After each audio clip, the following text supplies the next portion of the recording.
After a terrible shipwreck, a little girl was found floating in the ocean after 4 days. And as soon as the only other survivor on the boat heard that she had survived, he immediately killed himself. Jo Dupperault and her family decided that they wanted a vacation in the Bahamas.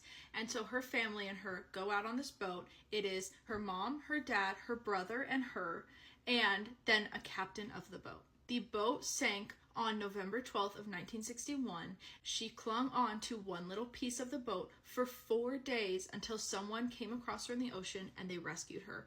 She was barely clinging to life, but she had a story to tell. When she was discovered, she said that she had been on a ship called the Bluebell. And when they hear that, the police immediately run to inform a man by the name of Julian Harvey that she is alive.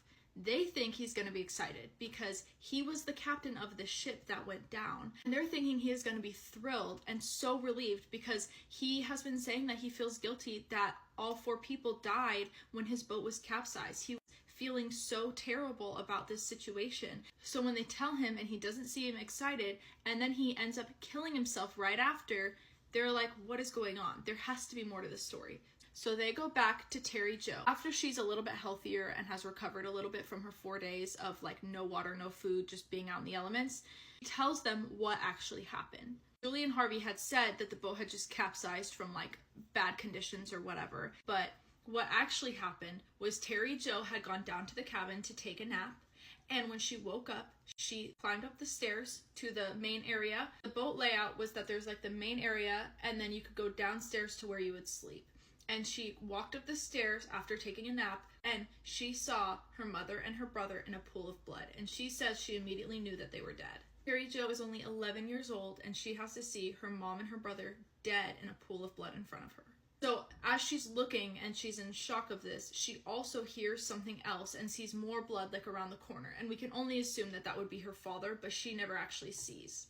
As she's seeing this, the captain of the boat, Julian Harvey, screams at her and says, "Get back down there." And like she just runs for her life back down to where she was sleeping. She hides in the blankets, and eventually he comes down and she thinks he has like a gun or shotgun or something. And for whatever reason, unbeknown to her or us, he doesn't kill her in that moment. He goes back upstairs and she is just hiding, shaking in fear. She has no idea what's about to happen. She thinks he's probably about to kill her.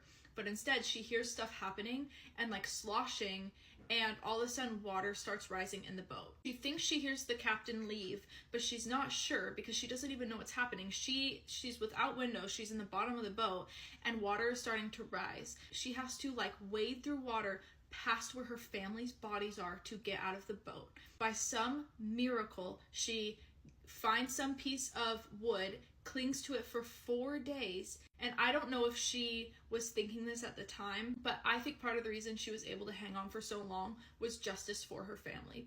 If she hadn't survived, if she had drowned with the boat like the captain was hoping, the truth never would have come out, and this captain would have been able to live his life happily forever. The police had already suspected that the captain, Julian Harvey, had maybe killed his wife for insurance money, so they weren't actually shocked to hear this, which is super sad.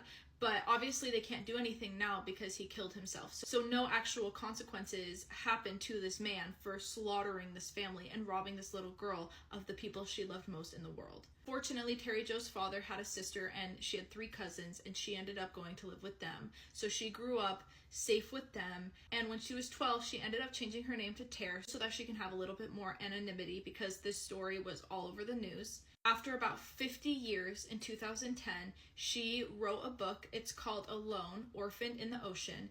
And she talked about how her family was killed and what it was like to spend days drifting in open water. I think that she is such a brave woman, and I can't imagine what she went through. And I think the book is going to be really, really interesting.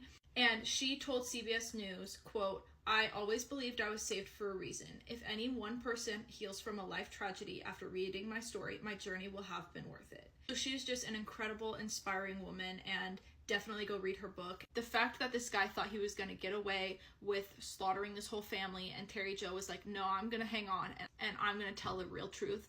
Like, she's incredible. She's such a hero. What an incredible little girl she was, and what an incredible woman she is today.